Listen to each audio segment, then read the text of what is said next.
আসসালামু আলাইকুম এভরিওয়ান, কেমন আছেন সবাই? আশা করি আল্লাহ তাআলার অশেষ রহমতে সবাই খুব ভালো আছেন। আলহামদুলিল্লাহ, আমিও ভালো আছি। স্বর্ণাজ কিচেনে সবাইকে আরও একবার ওয়েলকাম করছি নতুন একটি রেসিপি দেখার জন্য। আজকে শেয়ার করব ফুলকো ফুলকো তেলের পিঠার রেসিপি বা পুয়া পিঠার রেসিপি। আশা করি আজকের এই ভিডিওটিও আপনাদের কাছে ভীষণ ভালো লাগবে। আমার কিছু অর্ডারের জন্য পুয়া পিঠা তৈরি করতে হয়েছে, তো সেই রেসিপিটাই আপনাদের সাথে A to Z শেয়ার করব। চলুন তাহলে দেখে নেই। প্রথমেই এখানে আমি একটা বোল নিয়েছি, আর সেই সাথে এই যে এই বাটিটা মেপে 2 বাটি শুকনো চালের গুঁড়ো নিয়েছি, বাজার থেকে কেনা যে শুকনো চালের গুঁড়ো সেইটা। আর সেই সাথে 1 বাটি নিয়েছি ময়দা, এবং এখানে আমি অ্যাড করে দিচ্ছি 1-2 কাপ গুঁড়ো দুধ। সেই সাথে অ্যাড করে দিচ্ছি 1-2 কাপ চিনি।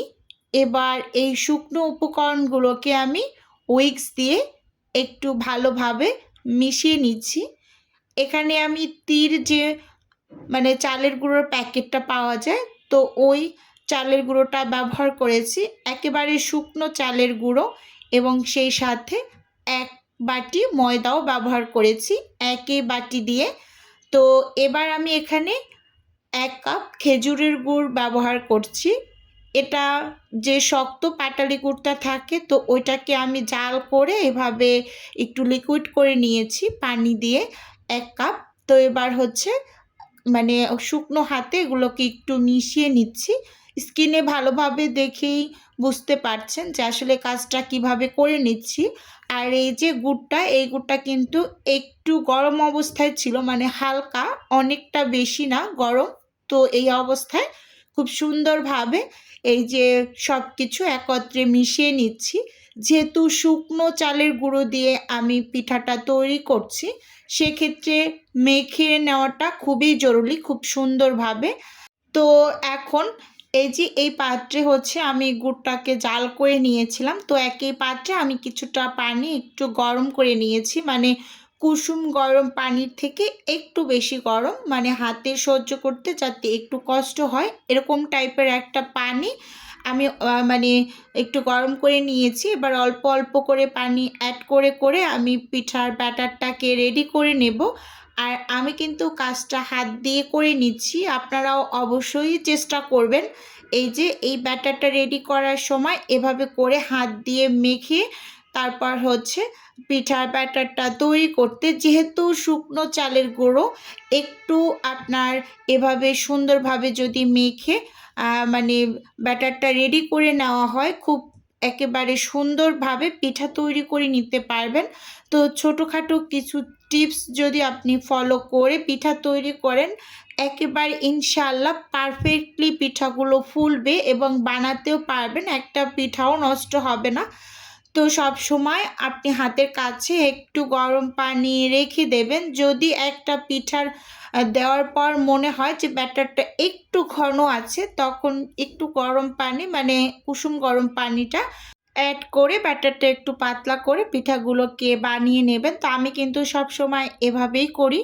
আর এখানে আমার 35 পিস পিঠার অর্ডার আছে, তো সেই পিঠাগুলোই বানিয়ে নিচ্ছি। সেই সাথে আমার মুখ পাকন পিঠারও অর্ডার আছে, তো সেই পিঠাগুলো আমি আগে তৈরি করে তারপর কিন্তু এই পিঠাগুলোকে বানিয়ে নিচ্ছি। কিন্তু ব্যাটারটা আগে রেডি করে রাখছি, 1 থেকে 1.5 ঘন্টার মতো আমি এই ব্যাটারটাকে রেস্টে রেখে দেব, তারপর কিন্তু পিঠাগুলোকে বানিয়ে নেব। যেহেতু শুকনো চালের গুঁড়ো দিয়ে পিঠাগুলো তৈরি করছি, সেক্ষেত্রে অবশ্যই পিঠার ব্যাটারটাকে রেস্টে দিতে হবে। আপনারা ভালোভাবে লক্ষ্য করলে বুঝতে পারবেন, আমি কিন্তু অলরেডি অল্প অল্প করে পানি অ্যাড করে ব্যাটারটাকে রেডি করে নিয়েছি। এই যে দেখুন, এরকম একটা ঘন টাইপের, অনেকটা ঘনও না, এরকম একটা ব্যাটার রেডি করে নিতে হবে। তো ব্যাটারটা এখন আমি রেস্টে রেখে দেব।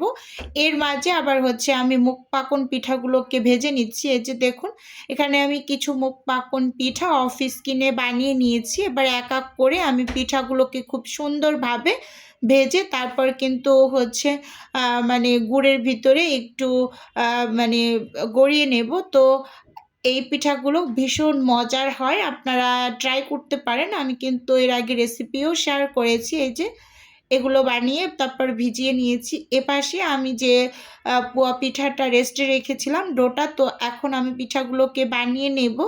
তো চুলোতে একটা প্যানে আমি কিছুটা পরিমাণ তেল দিয়ে এরকম একটা এই যে বাটি নিয়ে নিয়েছি। তো এবার এই বাটির উপর আমি এই যে 1/3 কাপের যে কাপটা আছে, তো ওই কাপটা দিয়ে 1 কাপ করে ব্যাটার দিয়ে পিঠাগুলোকে বানিয়ে নিচ্ছে। যে দেখুন মাশাআল্লাহ কি সুন্দরভাবে পিঠা ফুলে উঠছে। তো প্রত্যেকটা পিঠাই কিন্তু ঠিক এভাবে করেই আমি বানিয়ে নিয়েছি। এখন এক এক করে সব পিঠাগুলোকেই বানিয়ে নেব।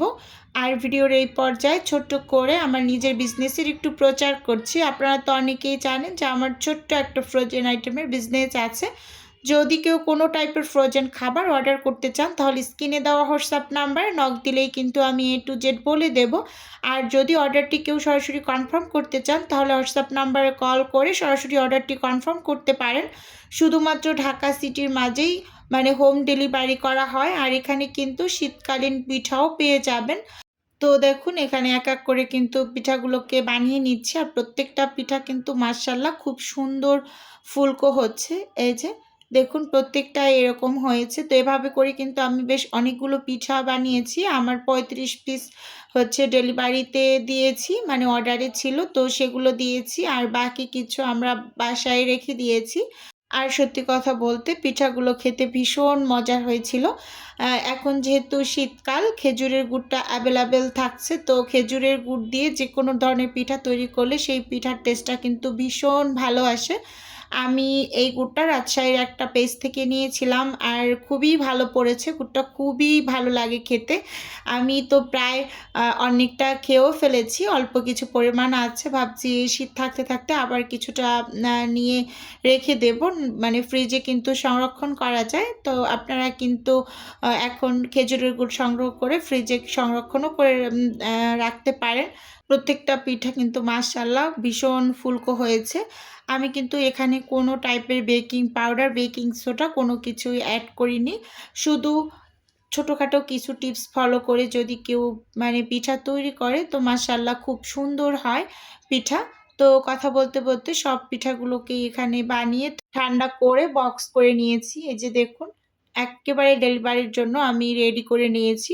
এই যে কিছু মুখ পাকন পিঠা তৈরি করেছিলাম, তো সেগুলোও কিন্তু এই যে বক্সে ভরে আমি মানে রেডি করে নিয়েছি। দেখুন মাশাআল্লাহ পিঠাগুলো খুবই সুন্দর হয়েছে দেখতে। আর খেতে তো মাশাআল্লাহ মুখ পাকন পিঠা ভালো লাগে অনেক। এটা তো আমরা সবাই জানি। এই পিঠাটা তৈরি করতে কিন্তু অনেকটা কষ্টের। কিন্তু খেতে খুবই ভালো লাগে। অনেকটা দিন সংরক্ষণ করেও খাওয়া যায়। উপরে হচ্ছে একটু মুচমুচে থাকে আর ভিতরটা একটু নরম মানে জুসি এরকম আরকি। তো এই যে দেখুন এখানে তেলের পিঠাগুলোও আমি বক্স করে নিয়েছি খুব সুন্দরভাবে। নিচে একটা পলি দিয়েছি, তার উপর পিঠাগুলো দিয়ে আবার আরেকটা পলি দিয়ে ঢেকে তারপর খুব সুন্দরভাবে ঢাকনা লাগিয়ে ডেলিভারিটা করে দেব। তো আন্টি কিন্তু খেয়ে খুব সুন্দর একটা রিভিউও দিয়েছেন।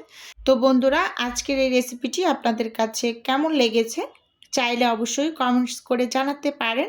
আর আপনাদের যদি কোনো টাইপের কোশ্চেন থাকে তাহলে অবশ্যই কমেন্টস করবেন। আমি যথাসম্ভব রিপ্লাই করার চেষ্টা করব। তাহলে আজকে এখান থেকেই বিদায় নিচ্ছি। দেখা হবে নতুন কোনো রেসিপিতে বা নতুন কোনো ভিডিওতে। আল্লাহ হাফেজ।